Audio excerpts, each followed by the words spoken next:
Good afternoon. I join you at a time when the peace and security of men and women around the world have never been in greater peril.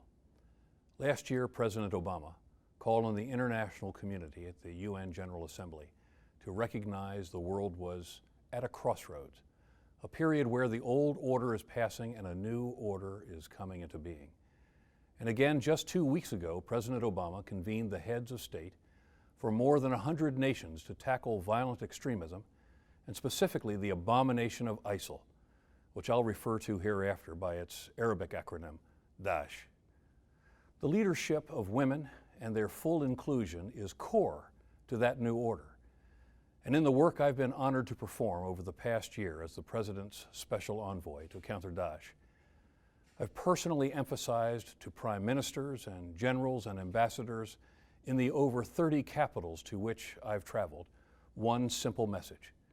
No nation can emerge from conflict into development and beyond without embracing and harnessing and stabilizing the creative and the intellectual forces of 50% of its population, the women.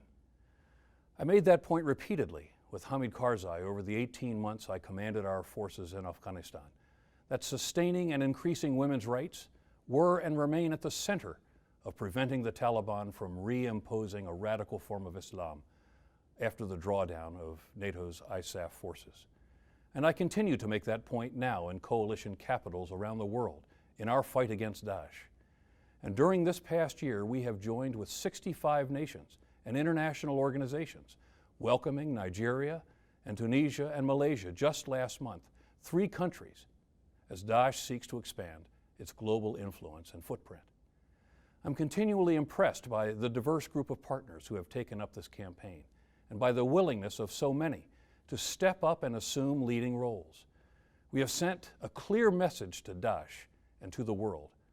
We refuse to stand idly by in its perpetration of atrocities.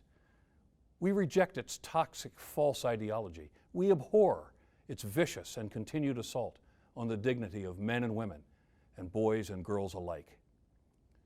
While the coalition's military actions often receive the most attention, it is the aggregate effect of the coalition's activities across multiple lines of effort that, in the end, will determine the success of the coalition, and a central part of that success of our whole strategy to defeat Daesh is harnessing the power and ensuring the security of women and girls.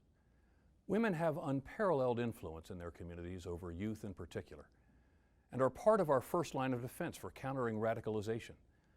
Through social media, Daesh is reaching young men and women in their homes. We need mothers and aunts and sisters and daughters to counter these messages in the home as well.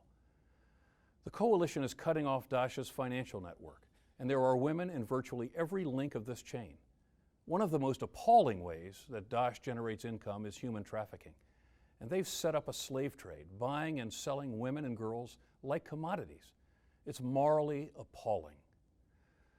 Women are crucial in our efforts to combat foreign terrorist fighters as well. And in this, women will only become more integral as we reach, rehabilitate, and reintegrate the thousands of young men and women who will need our help returning to their homes, many in coalition capitals, as productive members of their societies. Mothers can help get their children home. Mothers can determine if they're genuinely accepted back into the families. They can encourage their rehabilitation.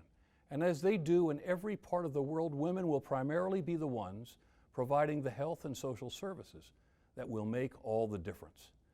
Female police and soldiers expand our search and seizure capabilities, improve our understanding of the threat environment, and are essential first responders when disaster does strike.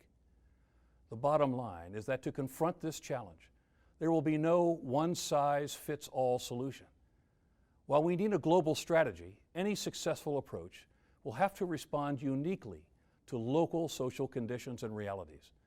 That means we need women's voices shaping our approach and working side by side to implement it. Daesh has victimized and brutalized women in horrific ways. But if we see women only as victims, we're overlooking a core resource, the essential partner in this fight. When you speak with women directly, as I did regularly as the U.S. and NATO commander in Afghanistan, and continue to in my role as the envoy, You understand immediately that their perspectives are essential to the success of any mission. You also see how hard they're fighting to have their voices be heard. I've sat across the table from countless Afghan and Iraqi women who would take great offense at the idea that their leadership must come from somewhere outside themselves and their own love of their country.